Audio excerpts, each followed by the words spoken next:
Bueno, ahora sí le doy la bienvenida formalmente. Buenas tardes. Somos poquitos, pero bueno, son ya 2:20, vamos a arrancar. Bueno, mi nombre es Guillermo Moyano, estoy en Arti 3 desde el 2020, arranqué justo en plena pandemia. Y bueno, desde este año soy profe adjunto de la cátedra. Y con la profe Pencil vamos a ser los encargados de dar, por lo menos en este primer cuatrimestre, los seminarios los martes y los viernes. Vamos, como somos poquitos, yo voy a empezar a compartir pantalla, vamos a empezar con la actividad, pero me pueden interrumpir en algún momento si surge alguna duda, habilitan el audio, me hacen una pregunta y volvemos para atrás o evacuamos alguna duda si, si existiera. Y si no tenemos la respuesta, como todos, quedará pendiente y la buscaremos entre todos para la próxima clase.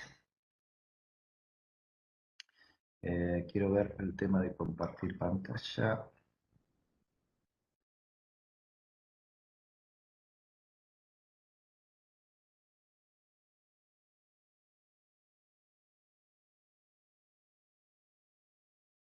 ¿Están viendo? Sí, perfecto. Sí, Bien, perfecto. Buenísimo.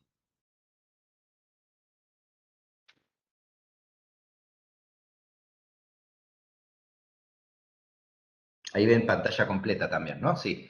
Porque recién- Sí, exacto. Bien, perfecto. Bueno, genial.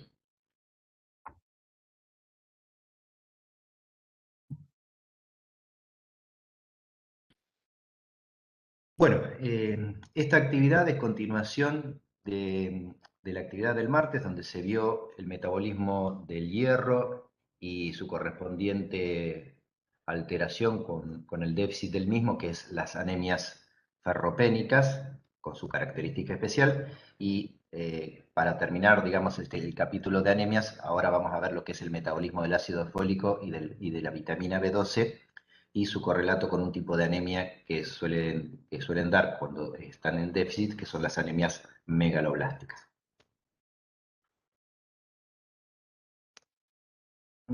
¿Qué pasó acá?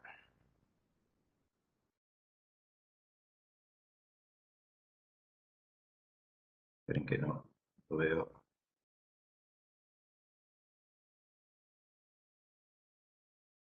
Ah,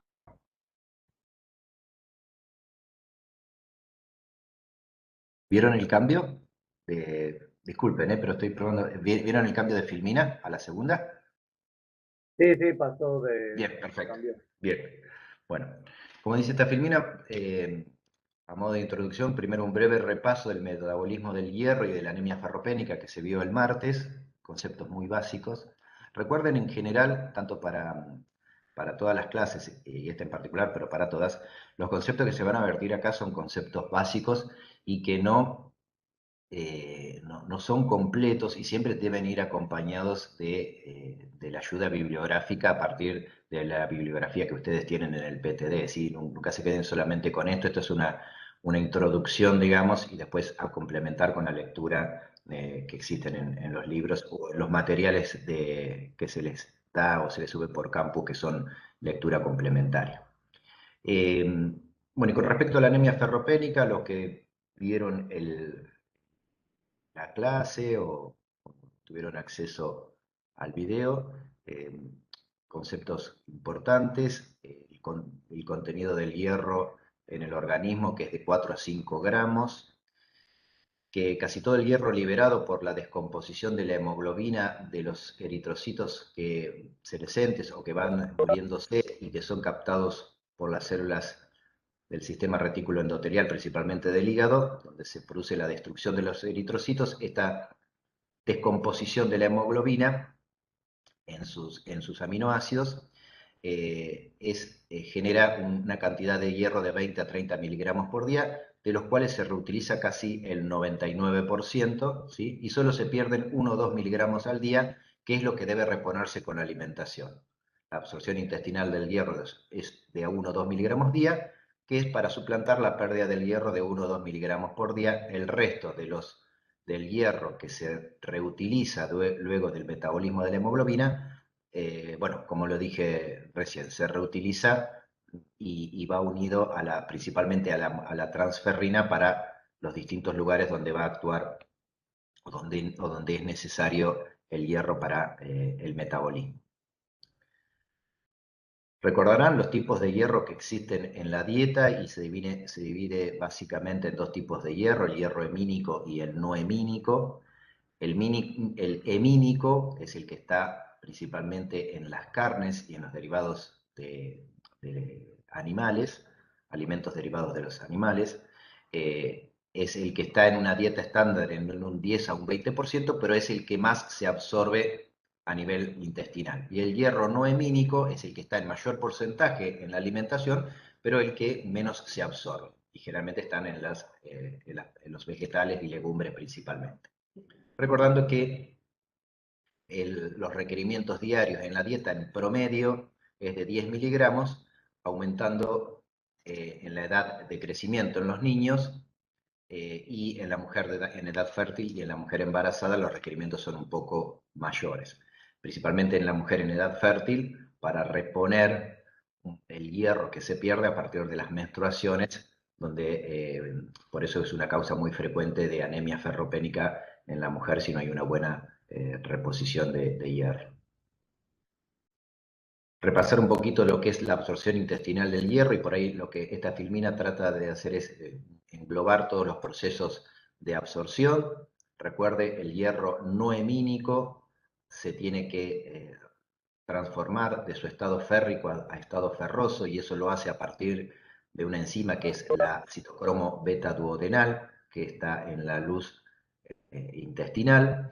Ese hierro en estado ferroso ingresa al enterocito, la célula del enterocito, por este transportador de metales divalentes, y este hierro puede seguir dos caminos, o almacenarse en forma de la proteína almacenadora o la proteína que es sinónimo de almacenamiento de hierro, que es la ferritina, o absorberse al capilar a partir de un transportador que es la ferroportina. La ferroportina, que es facilitada, este mecanismo de transporte hacia la luz capilar por la efaestina, que transforma el estado ferroso a estado férrico, al revés de lo que ocurría aquí. ¿Para qué? Para que en el estado férrico esta molécula de hierro se una a la transferrina y sea transportada por la circulación general a los distintos lugares donde va a ser utilizada. Y recuerden que hay una regulación en la absorción intestinal del hierro que está dada por la hepcidina. ¿Sí? ¿Y qué es la hepcidina? Está definida por ahí en algunos de los seminarios como el ferrostato del organismo. ¿Qué significa? La hepcidina va a producir, cuando está activa, una disminución del hierro plasmático porque inhibe la liberación del hierro por las células, tanto macrófagos como enterocitos. ¿Cómo lo hace? Uniéndose a la ferroportina y hace que ésta sea degradada en los lisosomas. Entonces, se produce la remoción del exportador del hierro, que es la ferroportina. Por lo tanto, el hierro no tiene esta proteína para ser transportada a la circulación y ser transportado por la transferrina. ¿Sí? Entonces, la hepcidina, cuando está activa, degrada la ferroportina no puede cumplir su función de transportar el hierro a la circulación facilitado por la efaestina para que después sea transportado en forma férrica por la transferrina, y entonces se produce acumulación de hierro en el enterocito, se disminuye la absorción. ¿Y esto en qué situaciones se da? Uno puede decir que tiene la regulación de la expresión de la hepcidina se va a dar en más o en menos dependiendo de la situación en la que nos encontremos. Si yo tengo un estado de hierro donde tengo depósitos de hierro muy aumentados o tengo un aumento del hierro sérico o incluso en procesos de inflamación, principalmente en esto para que por ahí se pueda entender mejor, si yo tengo un aumento del hierro sérico, de la concentración de hierro en la sangre, yo no voy a necesitar que más hierro ingrese del enterocito a la sangre. Entonces, ¿qué es lo que voy a tener que lograr? Que la ferroportina no transporte ese hierro. Entonces, el aumento de la concentración de hierro sanguíneo o el aumento de los depósitos de hierro en los hepatocitos, al final, a partir de diferentes vías, lo que van a hacer es aumentar la expresión de la hepcidina, que como dijimos, va a bloquear, por decirlo de alguna manera, el transportador ferroportina y por ende va a disminuir la absorción del hierro a nivel de la sangre. Y es lo que yo busco. Yo tengo un exceso de hierro en la sangre, lo que voy a tratar de hacer es que no haya más hierro en la sangre bloqueando la ferroportina, que es lo que pasa hierro del enterocito a la circulación sanguínea. Y por el contrario, una regulación negativa de la expresión de la hepcidina sería en situaciones de hipoxia, en aumento, cuando hay situaciones de anemia o disminución de hierro en la circulación, todo lo contrario que tenemos aquí, o hay un aumento de la actividad eritropoyética, yo lo que voy a necesitar es un aumento de la concentración de hierro en sangre. Entonces, la regulación negativa va a estar dada porque la hepcidina va a disminuir su funcionamiento, ¿sí? Regulación negativa significa que no va a estar estimulada para su acción, va a ser la flechita hacia abajo, por ende voy a tener poca hepcidina y por ende la ferroportina va a poder trabajar y cumplir su función, que es liberar el hierro del enterocito a la circulación. ¿Se entendió hasta ahí más o menos? Bueno, ya lo habían visto la clase pasada, pero esto es más o menos un gráfico que está en el seminario de cómo es la regulación de la absorción del hierro. Y después, como les decía, el prototipo del déficit de hierro a nivel de la sangre es la generación de una anemia ferropénica por déficit de hierro, donde las características fundamentales son, obviamente, los niveles de hierro en sangre disminuido, ferremia disminuido, ¿sí? Voy a tener la ferritina disminuida también, que son los depósitos, es la proteína que sinónimo de depósito de hierro, la voy a tener disminuida porque cuando empieza a caer los niveles de hierro, yo voy a nutrirme de los depósitos para compensar y por ende esos depósitos van a empezar a caer. Entonces tengo hierro bajo, la ferritina empieza a bajar también en pos de compensar ese hierro bajo. La transferrina va a estar aumentada, la proteína transportadora del hierro. ¿Y por qué? En un intento de llevar más hierro a sus lugares donde se van a necesitar para formar o para la hematopoiesis, la transferrina va a aumentar su producción pensando que si aumenta la producción va a transportar más hierro. No lo va a lograr porque el hierro es el que está escaseando. Por eso aumenta Entonces, la transferrina, pero su saturación va a estar baja porque tengo mucha proteína, pero poco saturada porque no tengo hierro en sangre. Sí, ¿quién me quería hacer una pregunta? sí, yo, Cristian, le quería Sí, hacer, Cristian. quería preguntarle si Sí, justamente eso de la ferrenina, ferretina se tienen los índices ferrocinéticos. sí. En realidad, bien tu pregunta. Después, al final vamos a hacer como un cuadro, digamos, un algoritmo de los pasos que uno sigue cuando está, digamos, en estudio de una anemia. Primero definiendo qué es anemia, como ustedes habrán visto, a partir de la hemoglobina. Después definir qué tipo de anemia es, dependiendo del volumen corpuscular medio, microcítica, macrocítica o hipocrómica. Después uno puede hacer también una caracterización de la anemia si es arregenerativa o regenerativa, dependiendo del índice de reticulocitos. Y cuando uno tiene una anemia microcítica y con reticulocitos bajos, uno debe pensar que la causa más común es una anemia ferropénica, ¿sí? Yo tengo una anemia microcítica, hipocrómica, arregenerativa, ¿sí? Entonces, si yo lo llevo a la práctica clínica, eso en una mujer joven menstruante, lo primero que tengo que pensar, el 99,9%, de que esa anemia es por déficit de hierro. ¿Cómo lo confirmo ese déficit de hierro? A partir de estos parámetros que vos decías, parámetros ferrocinéticos. En la teoría, uno a veces no pide los cuatro, estos son análisis que se pueden pedir o parámetros de laboratorio que se pueden pedir en el laboratorio. Uno a veces, si uno dice, bueno, yo tengo que confirmar que es una anemia por falta de hierro y tengo que elegir de estos cuatro, ¿cuál elijo? Elijo la ferritina. La ferritina es el elemento más sensible que me dice a mí que tengo un déficit de hierro y que esa anemia me confirma que es ferropénica. Porque es lo primero que baja, porque es a lo primero que utiliza el organismo, que es utilizar sus depósitos de hierro. Entonces, por ahí, si yo tengo una anemia ferropénica, pero de inicio reciente, quizás si yo pido la ferremia, por ahí la ferremia me da normal y no me termina de descartar. Y yo puedo pensar, no es ferropénica porque la ferremia es normal, pero todavía es normal porque todavía tengo depósitos de hierro que me lo están manteniendo en los niveles normales en la sangre. Por eso este es el índice más específico de que la anemia es por déficit de hierro, la ferritina. Y después, bueno, uno puede pedir en los análisis confirmatorios ferremia, transferrina y saturación. Pero esos serían los índices ferrocinéticos para evaluar, confirmar una anemia ferropénica. No sé si se entendió, Cristian. Sí, Sí, sí, sí, sí. perfecto. Igual cualquier cosita, preguntando. Bueno, bueno, después de este repaso vamos a lo que nos atañe en esta clase, que es las anemias por metabolismo, por alteraciones del metabolismo del ácido fólico y de la vitamina B12. Repaso sintético de la estructura de la vitamina B12, es una vitamina hidrosoluble, perdón, por ende es una vitamina que puede ser eliminada por el riñón.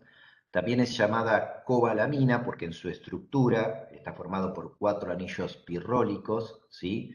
Que forman un núcleo, que se llama un núcleo de corrina, que envuelven un átomo de cobalto. Por eso se llama cobalamina también. Esta es la estructura química básica de la vitamina B12, también llamada cobalamina. Y, y la vitamina B12 la tenemos que adquirir a partir de los alimentos o, digamos, externamente, porque los mamíferos no podemos sintetizar cobalaminas, ¿sí?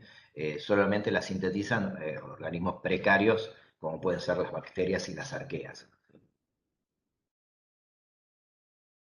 ¿Cuáles son los requerimientos diarios de la vitamina B12? Como dijimos, las fuentes principales de vitamina B12 son los alimentos de origen animal y sus derivados, pescado, carnes rojas, carnes blancas, derivados, quesos, leche. Y los requerimientos promedios de vitamina B12 van entre 2 en los hombres, tanto los hombres como las mujeres, de 2,4 microgramos por día. Que, como en el hierro, como vimos hace un ratito, en situaciones de embarazo y lactancia, esos requerimientos pueden estar aumentados debido a que son situaciones de mayor metabolismo y por ende de más consumo de vitamina B12, así como del hierro en el repaso que hicimos recién. ¿Cuáles son las funciones básicas de la vitamina B12? Tiene un montón, pero fundamentalmente, y es lo que vamos a ver ahora, más adelante, es participar en la síntesis de ADN y ARN. Después vamos a ver las vías metabólicas donde actúa la vitamina B12 para la síntesis de las proteínas que terminan formando el ADN y el ARN, formación de las proteínas y glóbulos rojos, funcionamiento principalmente del sistema nervioso central, que también lo vamos a ver más adelante, y también tiene una injerencia en el metabolismo de las grasas, que también lo vamos a ver más adelante. Bueno, ¿cómo es la absorción de la vitamina B12? Esto es un grafiquito que trata de bueno, graficar, valga la redundancia, el inicio del proceso de absorción. Tenemos que la cobalamina ingresa o está incorporada o unida a las proteínas de los alimentos. Cuando llega a nivel gástrico, a nivel del estómago, el pH ácido y la pepsina que existe a nivel estomacal liberan la cobalamina de estas proteínas de las dietas. Y la cobalamina libre rápidamente se llama aptocorrina. Esta aptocorrina es secretada por unas células del estómago, son las células gástricas. ¿Y cuál es la función de la aptocorrina? Unirse y formar un complejo cobalamina-aptocorrina, que es este que está acá. Y eso lo que evita es la degradación de la vitamina B12 en un ambiente ácido como es el estómago, ¿sí? Paralelamente, otro tipo de células, no las gástricas, sino las que se llaman parietales del estómago, secretan lo que es el factor intrínseco, ¿sí? Una proteína fundamental que, vamos a ver después, es importante para la absorción de la vitamina B12 a la circulación sistémica. Entonces empieza aquí el primer paso. Acá van a ver que aparece la cobalamina y hay un conducto biliar y se ve que la cobalamina está en ese conducto biliar donde hay bilis. Esto lo que viene a hacer es graficar lo que vamos a ver más adelante, lo que se llama una circulación enterohepática de la vitamina B12. ¿Qué significa esto? Gran parte de la vitamina B12 que se absorbe, perdón, a nivel intestinal, recircula a partir de la circulación entérica al hígado. En el hígado se libera por la vesícula y a la circulación biliar y hace todo este circuito, ¿sí? Se llama circulación enterohepática. Cobalamina que se secreta, se absorbe en el intestino, gran parte vuelve al hígado y se vuelve a secretar y es el circuito que hace gran parte de la cobalamina.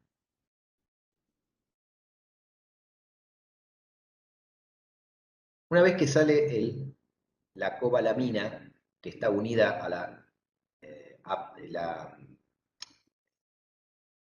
aptocorrina, ¿sí? Cobalamina con aptocorrina a nivel del estómago, la cobalamina se va a liberar de la aptocorrina cuando ingresa en un ambiente ya un poco más alcalino, que es el duodeno, y esa alcalinidad a este ambiente lo dan las secreciones pancreáticas, que, entre otras cosas, aparte de proteasas, que son enzimas que degradan proteínas, también secretan bicarbonato, dando un ambiente más alcalino, que es lo que hace que se libere la aptocorrina de la cobalamina.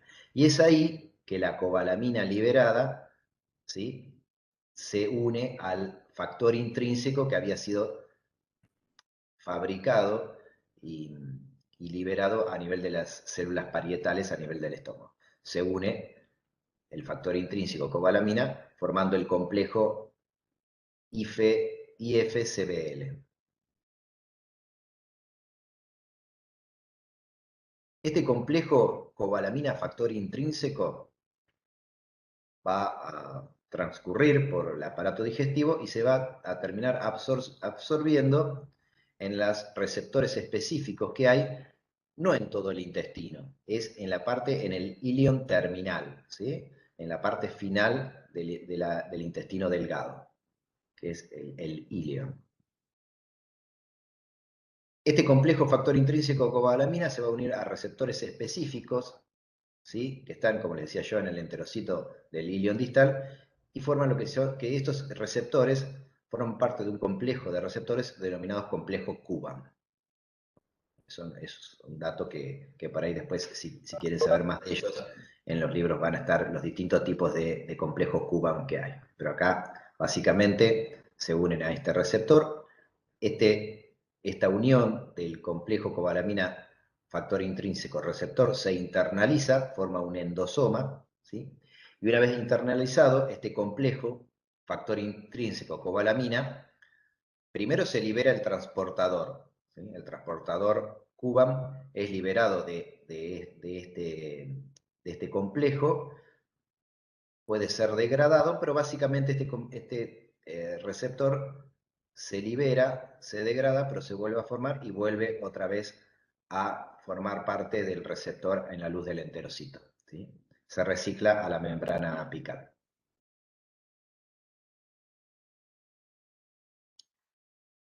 La vitamina B12, que es la cobalamina, se va a liberar también del factor intrínseco, así como se liberó del receptor, también se libera del factor intrínseco. Todo esto después es reciclado. Este factor intrínseco, como dice aquí, también se produce, no está muy claro, pero una desglucosilación o una degradación, y queda la cobalamina en el citosol solita, y ahí es recepcionada, digamos, por la proteína transcobalamina 2, y ese complejo transcobalamina 2, vitamina B12 o cobalamina, es transportada o es absorbida hacia la luz vascular a partir de un transportador que se llama transportador vasolateral MRP1, que está dibujadito acá. Este complejo, transcobalamina 2, cobalamina, es enviado a la circulación sanguínea, favorecido por el transportador vasolateral MRP1.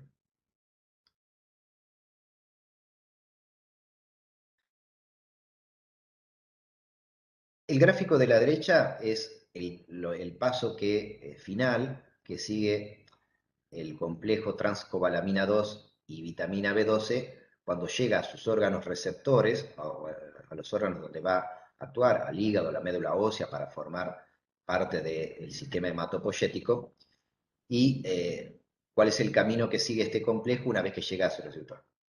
Y este es el de la izquierda, es un gráfico resumido de lo que acabamos de decir recién, ¿no? De cómo ingresa la cobalamina, lo que dijimos recién, cómo a nivel del estómago se libera de las proteínas de la dieta, la cobalamina 2 se une a la aptocorrina, el complejo aptocorrina después es liberado en la luz intestinal y se va a unir al factor intrínseco, el complejo vitamina B12, factor intrínseco, a nivel de la mucosa ileal va a ser absorbido por este complejo Cuban, se va a degradar el factor intrínseco y el receptor Cuban para reciclarse, y la vitamina B12 se va a unir a la transcobalamina, que es en azulcito, y a partir del receptor MDR1 se va a ingresar a la circulación sanguínea y va a circular el complejo transcobalamina 2 cianocobalamina. Y ese complejo es el que va a llegar a los órganos donde va a actuar y va a hacer acople con un receptor de membrana, que es el receptor CD320, que se va a encontrar en la mayoría de las membranas las membranas de las células de los órganos que utilizan vitamina B12 para su metabolismo. En la gran mayoría de los órganos, principalmente en el hígado, ¿no? En los hepatocitos, obviamente también en la médula ósea. Y también se produce una endocitosis y lo mismo que como ocurría con el factor intrínseco y cobalamina. El complejo receptor CD320, transcobalamina, factor intrínseco, es degradado para que la cobalamina se libere, y ahí sí, lo vamos a ver más adelante, a nivel celular siga una vía como coenzima, la vitamina B12, para la síntesis de un aminoácido muy importante que es la metionina, o una vía mitocondrial, esta es una vía citoplasmática y esta es una vía mitocondrial, que es para formar succinil-CoA. Eso lo vamos a ver más adelante.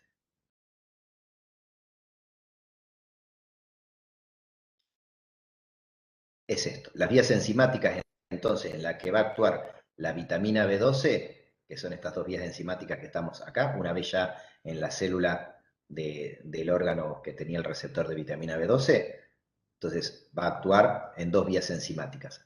Una a nivel del citoplasma y otra a nivel mitocondrial. La vitamina B12, la función de la vitamina B12 es actuar como coenzima, y es una coenzima de dos enzimas esenciales. Coenzima significa un ayudante de la enzima principal, como decirlo de alguna manera, ¿no? Entonces, coenzima a nivel de la vía metabólica o la vía enzimática del citosol es coenzima de la metionina sintetasa, que es la que dijimos, enzima fundamental para la síntesis de metionina y por ende la formación de ADN y ARN. Y va a ser también coenzima de otra enzima que es a nivel mitocondrial, que es la metilmalonil-CoA reductasa, mutasa reductasa, ¿sí? Que es la enzima que cataliza la formación de succinil-CoA.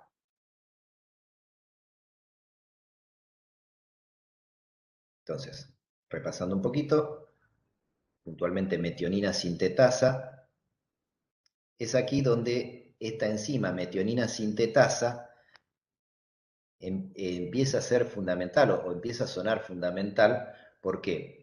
porque aparte de estar involucrada en el metabolismo con la vitamina B12, en el metabolismo y en la formación de la metionina sintetasa también está directamente involucrada en el metabolismo del ácido fólico, ¿sí? Esta enzima, metionina sintetasa, utilizando la vitamina B12 como coenzima, va a catalizar la transformación de la homocisteína en metionina, lo que dijimos recién, en la vía enzimática citosólica, y a nivel del citosol, también la metionina sintetasa, utilizando la vitamina B12 como coenzima, la transformación del 5-metil tetrahidrofolato a tetrahidrofolato, ¿sí?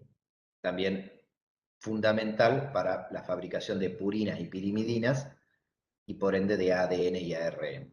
Entonces, acá el punto de unión de de los dos metabolismos, del ácido fólico y de la vitamina B12, ¿sí? Y después, bueno, lo que dijimos recién, esto son las vías del citoplasma y la vía mitocondrial, donde es coenzima la vitamina B12 de la metilmalonil-CoA mutasa reductasa, es la que cataliza la formación de metilmalonil-CoA a succinil-CoA. Esto es algo que lo habrán, no sé si lo habrán leído o lo habrán visto en seminarios anteriores, y es a veces difícil de entender y hasta de explicar, que es la trampa de folatos. ¿Y qué significa la trampa de folatos? Como dijimos, la vitamina B12 es cofactor de la metionina sintetasa, ¿sí? En el cual, no sé si ven donde estoy señalando, cofactor de la metionina sintetasa, ¿sí? En el cual se transfiere un grupo metilo, ¿sí? del metil tetrahidrofolato para transformar homocisteína en metionina. ¿Sí? La vitamina B12 con la metionina sintetasa, el proceso que cataliza es translocar un grupo metilo de metil tetrahidrofolato para transformar homocisteína en metionina. ¿Qué es lo que se produce cuando hay déficit de vitamina B12? Va a estar alterada o no se va a formar metionina, pero también no se va a producir esta reacción, ¿sí? Del 5-metil al tetrahidrofolato. Entonces, la trampa de folato significa eso, ¿sí? No estoy pudiendo transformar o formar metionina a partir de la homocisteína, pero también no estoy pudiendo formar el tetrahidrofolato porque no puedo liberar o transmitir, no me sale la palabra, el grupo metilo a la homocisteína. Entonces, lo que se produce es una acumulación, ¿sí? Del N5-metil tetrahidrofolato, que como no puede hacer esta transformación, queda lo que se llama atrapado y no puede utilizarse.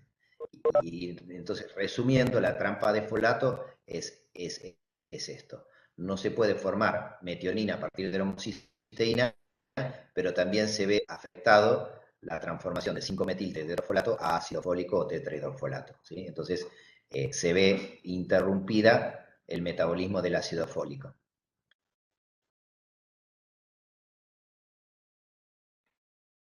Después, como dijimos, estas vías enzimáticas ocurren en el citosol, ¿sí? Perdón, en el citosol, estas dos vías enzimáticas con la trampa de folato, y la vía enzimática que ocurre a nivel de la mitocondria es la vía de la metilmalonil-CoA reductasa. En esta vía metabólica, acá sí no participa el ácido fólico, ¿sí? Y esta vía metabólica, como dijimos, la vitamina B12 es coenzima de la metilmalonil-CoA para formar succinil-CoA. ¿Y cuál es la importancia de succinil-CoA? En su etapa final es formación o interviene en la formación de compuestos orgánicos esenciales para el mantenimiento del aislamiento lipídico de la neurona. ¿Qué significa esto? Básicamente la formación de lo que es la vaina de mielina, que es la cobertura de los nervios periféricos y de la mielina del sistema nervioso central. ¿Sí? Entonces, también, esto a nivel neurológico, pero también la succinil-CoA, como dijimos, participa en la producción energética de lípidos y proteínas y también es requerida para la síntesis de hemoglobina. Es por eso que explicaría por qué alteraciones de la vitamina B12 pueden generar alteraciones neurológicas cuando existe un déficit puro de vitamina B12, pero no de ácido fólico, porque es la vía que se va a ver eh, alterada en donde el ácido fólico no tiene su participación. Entonces los déficits de vitamina B12 característicamente van acompañados de déficit de síntomas neurológicos que los diferencian de las anemias por déficit de ácido fólico, donde no van acompañados de alteraciones neurológicas, porque el ácido fólico no participa en el metabolismo o en la producción de los elementos de la mielina.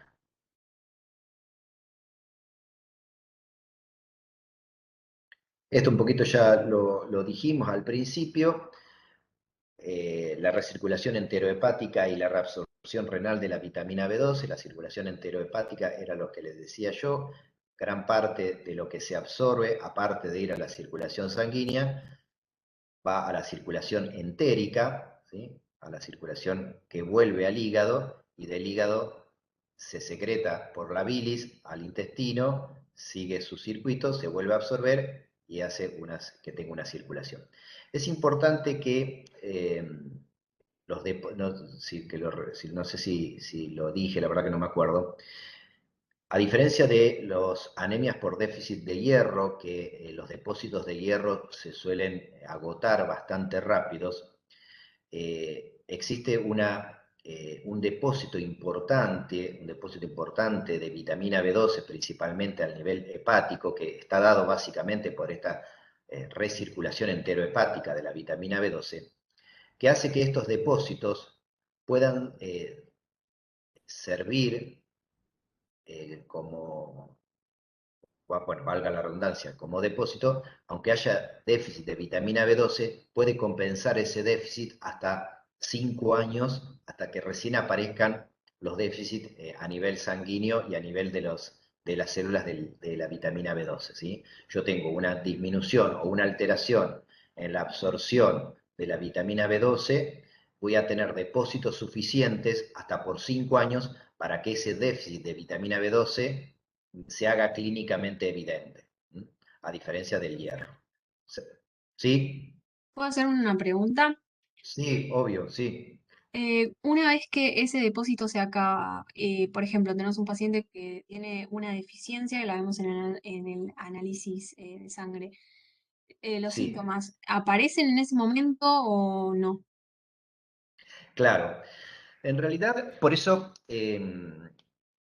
podemos tener una etapa que se llama asintomática, que puede estar en estos 5 años, ¿sí? En donde uno tiene un déficit de la absorción sí, básicamente un déficit de la absorción o del aporte de vitamina B12, pero que no se va a hacer clínicamente evidente porque el hígado está, digamos, utilizando esos depósitos para mantener la homeostasis, ¿no? O sea, mientras esté esa homeostasis, obviamente no va a haber síntomas clínicos. El organismo ahí no tiene manera, o, digamos, clínicamente uno no se da cuenta. Ahora, cuando esos depósitos se empezaron a agotar y ya no hay más vitamina B12 para sacar de ese depósito, empiezan a aparecer los déficits relacionados con la ausencia de vitamina B12, que ya no se puede compensar más porque ya no tengo más en el depósito, no tengo más guardada. Y ahí empiezan los síntomas que depende como les decía, después lo vamos a ver en una de las últimas filminas, un montón de síntomas que tienen que ver, primero con los síntomas que dan todo tipo de anemias. Independientemente de la causa de la anemia, todo paciente con anemia va a tener síntomas comunes relacionados a la anemia. Decaimiento, fatiga, cansancio, palidez, eh, trastorno de la memoria, de la concentración, sueño. Son todos síntomas relacionados a la gente que está anémica. Entonces, esos son los síntomas generales a toda la anemia. Y después particularmente cuando hay déficit de vitamina B12, van a empezar a haber síntomas típicos relacionados con la vitamina que esté alterada. Acá, a los síntomas típicos de la anemia, o generales de la anemia, en el caso de la vitamina B12, van a aparecer. Bueno, la anemia va a estar caracterizado por una forma. ¿Recuerdan o saben qué tipo, cómo es el volumen corpuscular de las anemias por déficit de B12 si lo comparamos con la anemia por déficit de hierro? ¿Cómo es el volumen corpuscular de una anemia en la anemia por déficit de hierro y el volumen corpuscular del eritrocito en la anemia por déficit de vitamina B12? ¿Alguno lo recuerda? En la ferropénica es microcítica. Perfecto, perfecto. Y Microcítica e hipocrómica, glóbulo rojo chiquitito y pálido. sí. Y en la déficit de vitamina B12? ¿No sería normocrómica? No, Normocítica. no, es en el extremo, macrocítica. Ah, Ferropénica, hierro, es glóbulo rojo chiquitito y redondo y pálido.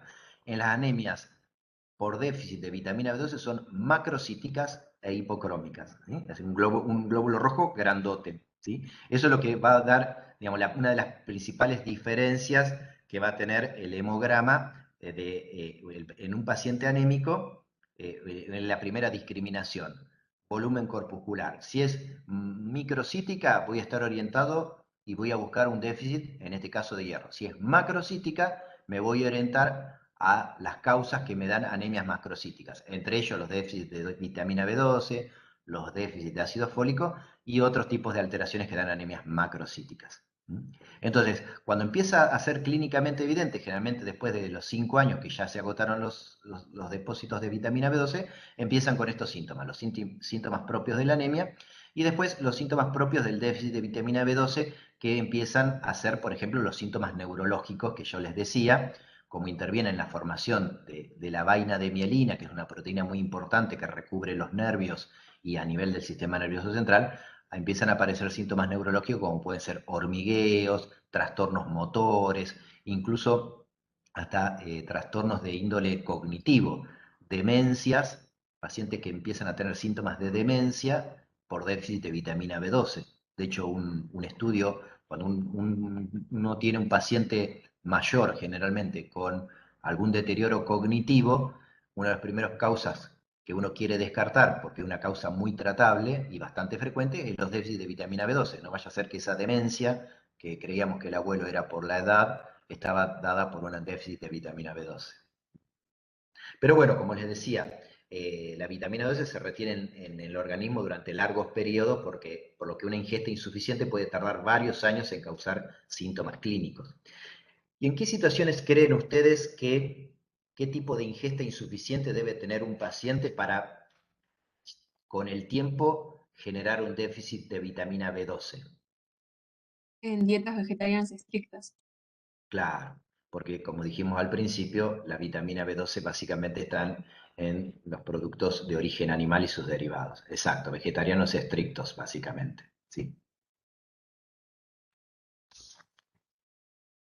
Bueno, esto es lo que decíamos recién, ¿no? Signos y síntomas de la deficiencia de vitamina B12. Primero, bueno, esto es el signo, digamos, ¿no? Una cosa por ahí, para aclarar, por ahí uno dice signos y síntomas y da por entendido lo que significa cada uno. Signo es lo que uno puede ver objetivo en el paciente, ¿sí? Signo, por ejemplo, es la palidez. Yo hago un examen físico y veo que está pálido de la piel, las conjuntivas hipocoloreadas, eso es un signo, algo que es objetivo, evidente, que se observa.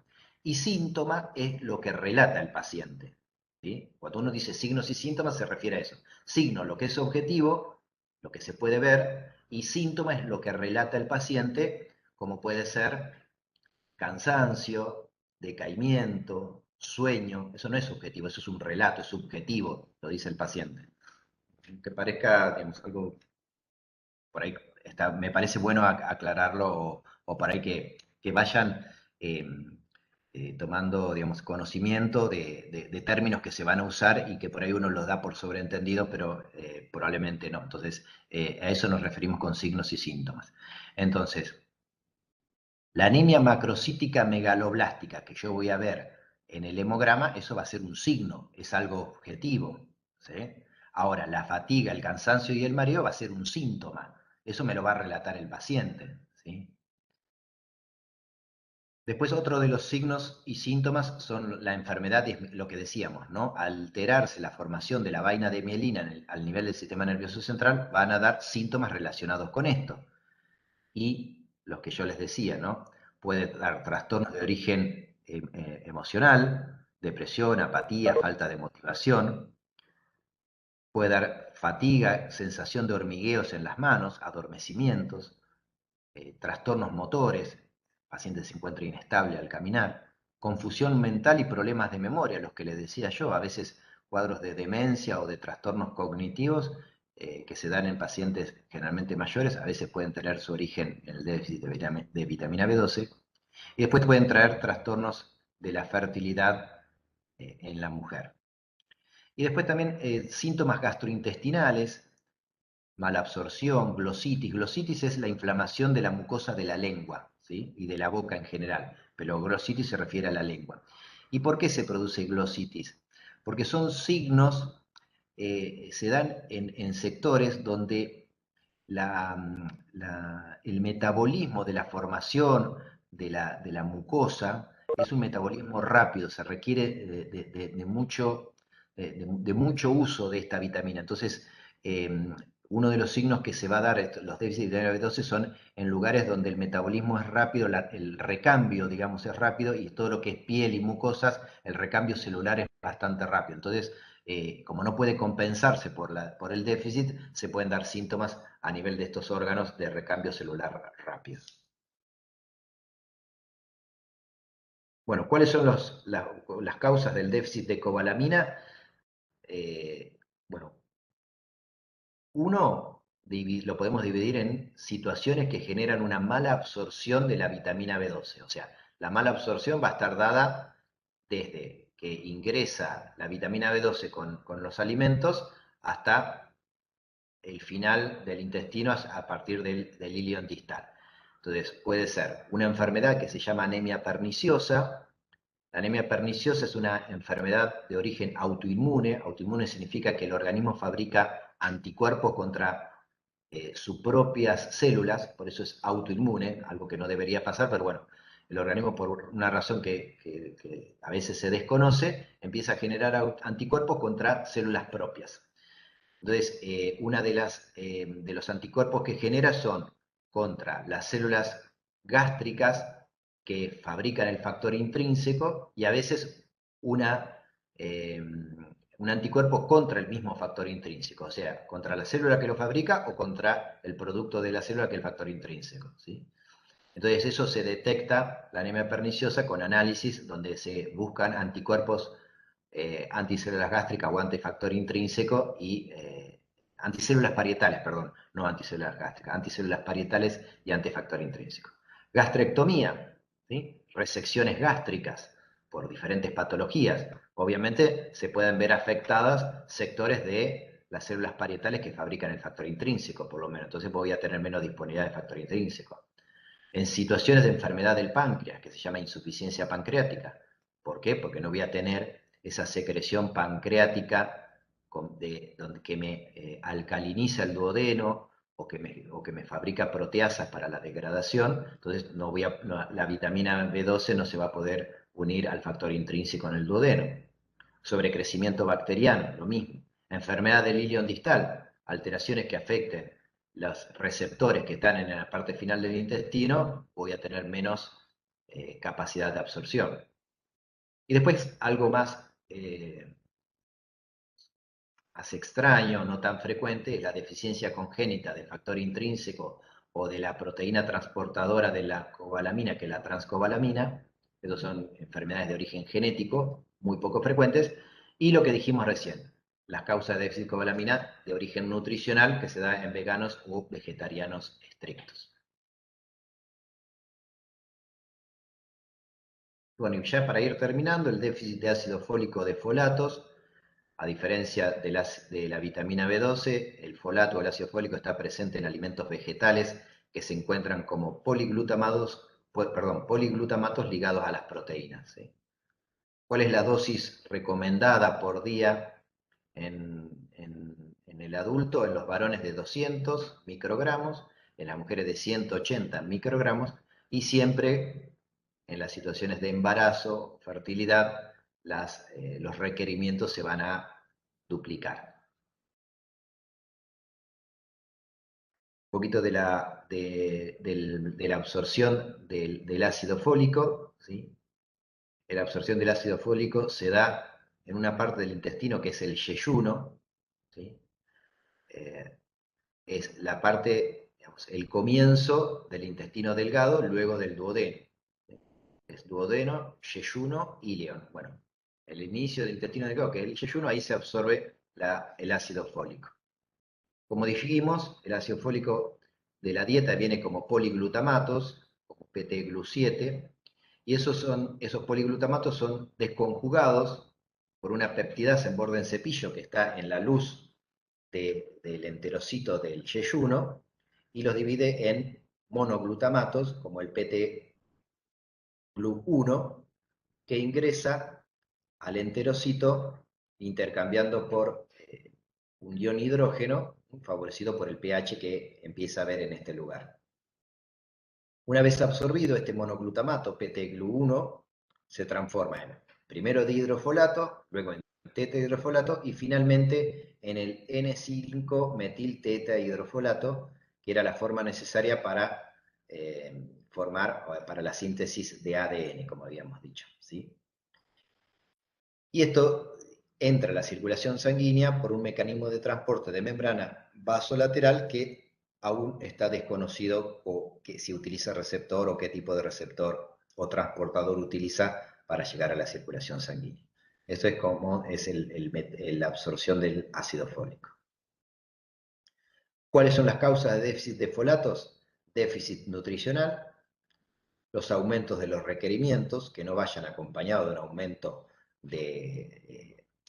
nutricional concomitante, como dijimos, en el embarazo, la lactancia o determinadas neoplasias, ¿sí? Que son donde el metabolismo está acelerado, entonces los requerimientos van a ser mayores y puede encontrar déficit de vitamina, no solo vitamina de ácido fólico, sino de otras vitaminas. También síndromes de malabsorción, principalmente que afecten esta parte del intestino que es el yeyuno, la enfermedad de Crohn, la enfermedad inflamatoria intestinal, bueno, síndrome intestino corto, y antifólicos se denominan a fármacos que se utilizan en determinadas patologías, ¿sí? Sulfamida es un antibiótico y metotrexato es un fármaco que se utiliza para algunas enfermedades reumatológicas, por ejemplo, que alteran el metabolismo del ácido fólico y van a generar un déficit de ácido fólico funcionalmente activo y por ende una anemia de tipo macrocítica, como es las típicas de deficiencia de ácido fólico. Entonces, para resumir, el déficit tanto de vitamina B2 y de ácido fólico nos va a dar, como dijimos, una anemia macrocítica, ¿sí? Las dos, fólico y vitamina B2, se va a dar anemia macrocítica. Megaloblástica, ¿por qué se denominan megaloblástica? Porque al haber un déficit de la síntesis de ADN por estos déficits de vitamina, se va a producir lo que se llama una maduración asincrónica entre el núcleo y el citoplasma. La maduración del citoplasma del glóbulo rojo sigue su curso normal, pero la del núcleo se detiene. Entonces se genera una asincronía. Y eso da una forma que se denomina megaloblástica.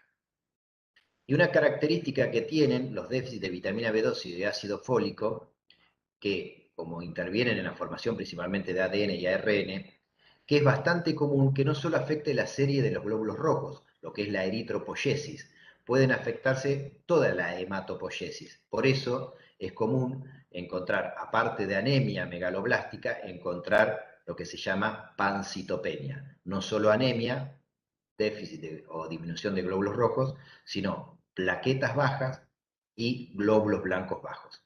Cuando hay las tres series hematopoyéticas bajas, glóbulos rojos, glóbulos blancos y plaquetas, se dice o se denomina pancitopenia.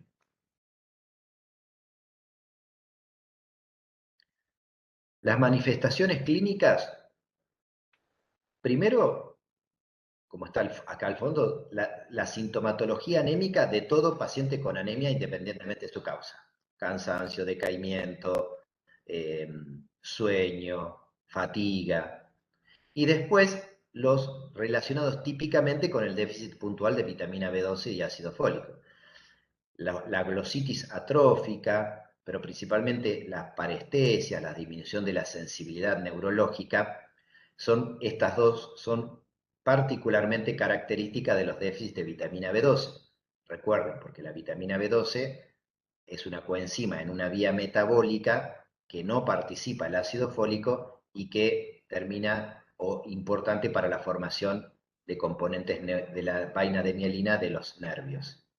Después la glositis atrófica, que era lo que yo decía, una inflamación, una atrofia de la mucosa de la lengua.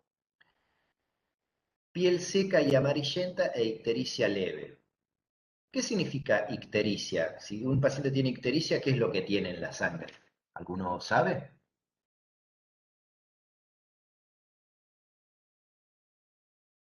¿Se ¿Era durmieron?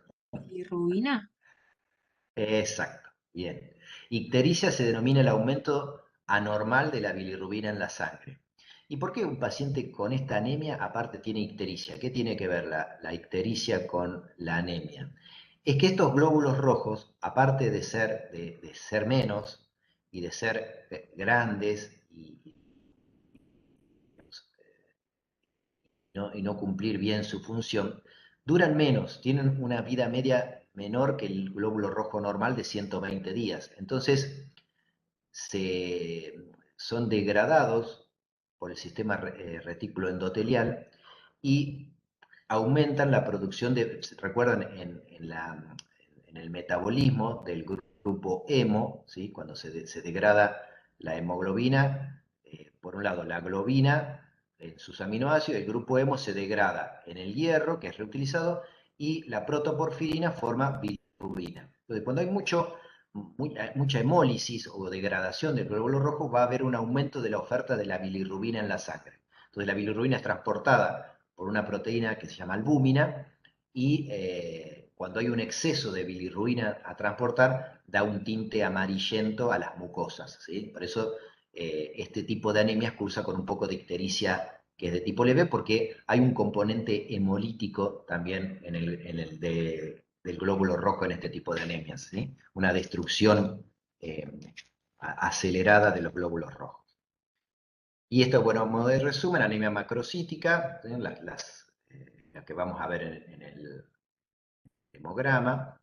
Estos test de Schilling no le den importancia, es un test que se hacía para identificar el déficit de vitamina B12, hoy ya no se realiza, hoy ha sido reemplazado por los análisis de anticuerpos, anticélulas parietales, antifactor intrínseco, y después se puede hacer un aspirado de médula ósea, que es una biopsia de la médula ósea, que es fabricante de todas las series del hemograma, en donde vamos a ver características de este tipo de anemias. Y el tratamiento es obviamente aporte de vitamina B12.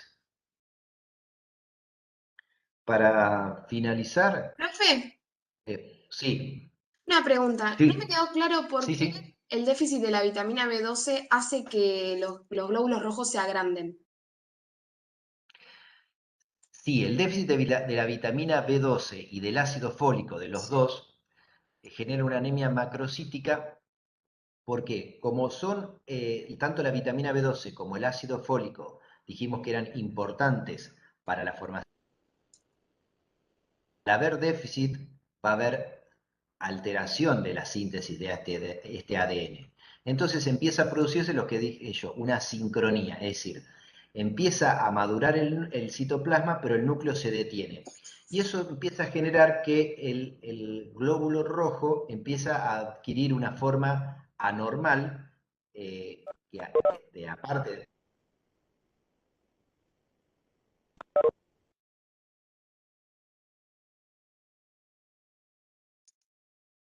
Se tildó todo.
Que se cortó.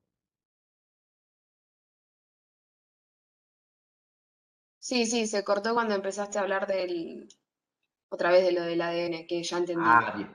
Ah, bien, bien. Ahora sí ya me están escuchando otra vez. Sí, sí, ahora sí. No, no Ah, transmitís bien. nada. ¿Me están escuchando? Sí, ¿me están escuchando? Sí. Sí, sí, sí, sí, Ah, sí. bien, perfecto. Bueno, vuelvo a compartir la clase, que era la última diapositiva,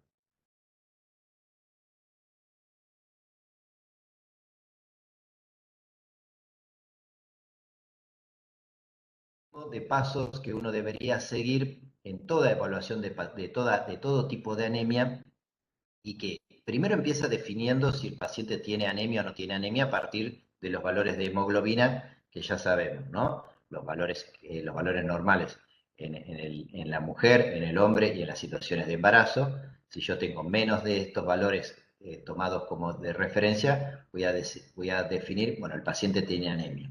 Segundo paso, es decir, bueno, el paciente que tiene anemia, ¿qué tipo de anemia puede tener? Bueno, analizo su volumen corpuscular medio. A partir de la formulita que ustedes recuerdan, cómo se sacaba el volumen corpuscular medio, el hematocrito por 100 dividido de las dos primeras cifras de los glóbulos rojos, y ahí me va a dar qué tipo de anemia voy a tener. Microcítica, menos de 80 fentolitros, normocítica entre 80 y 100, y macrocítica, más de 100 fentolitros.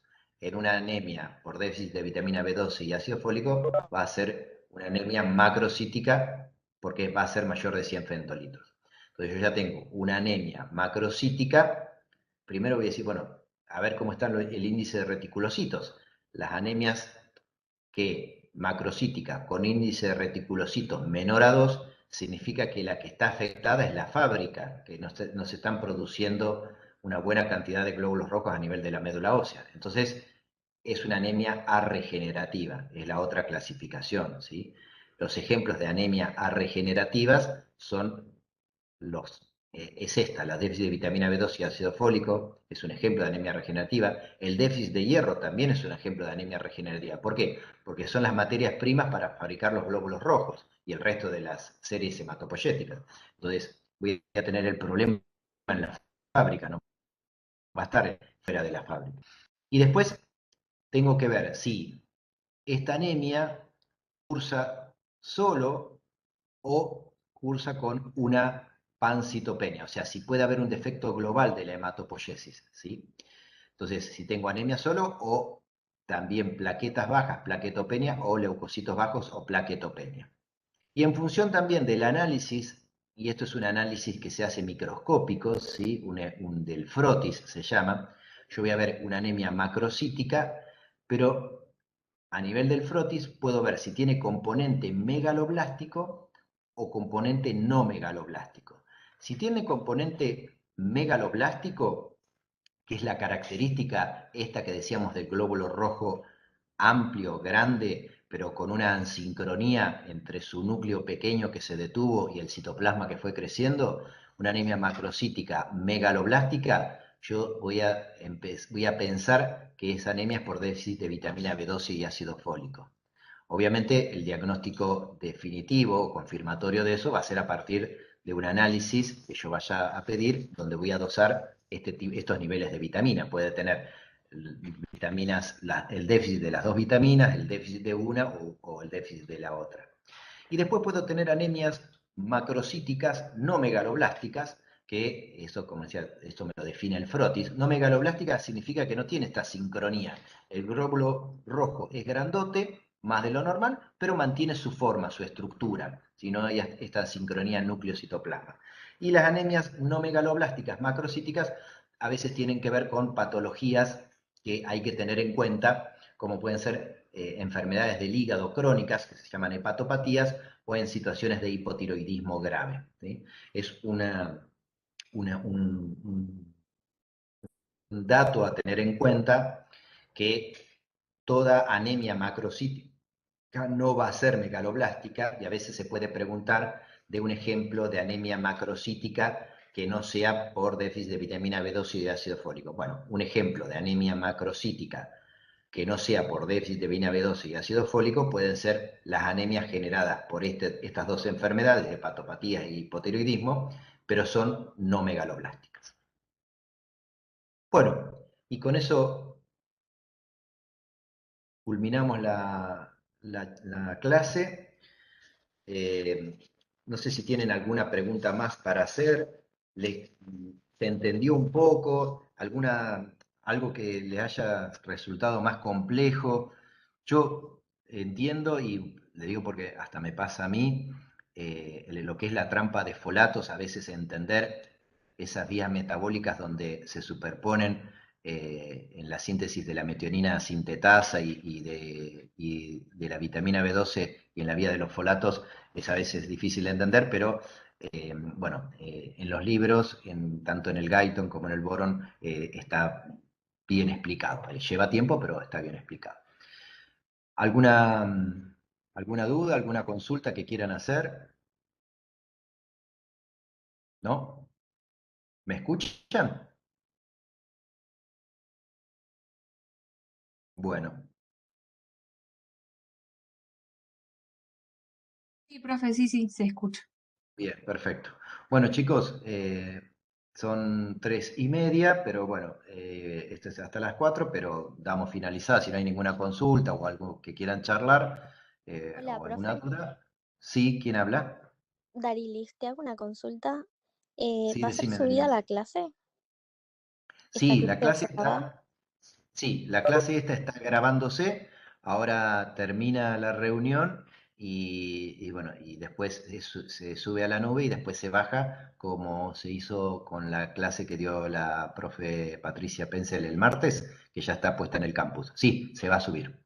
Y después va a estar Bueno, el PDF en forma de PDF también para que lo puedan ver, ¿sí? Ya sea la clase en video y en PDF.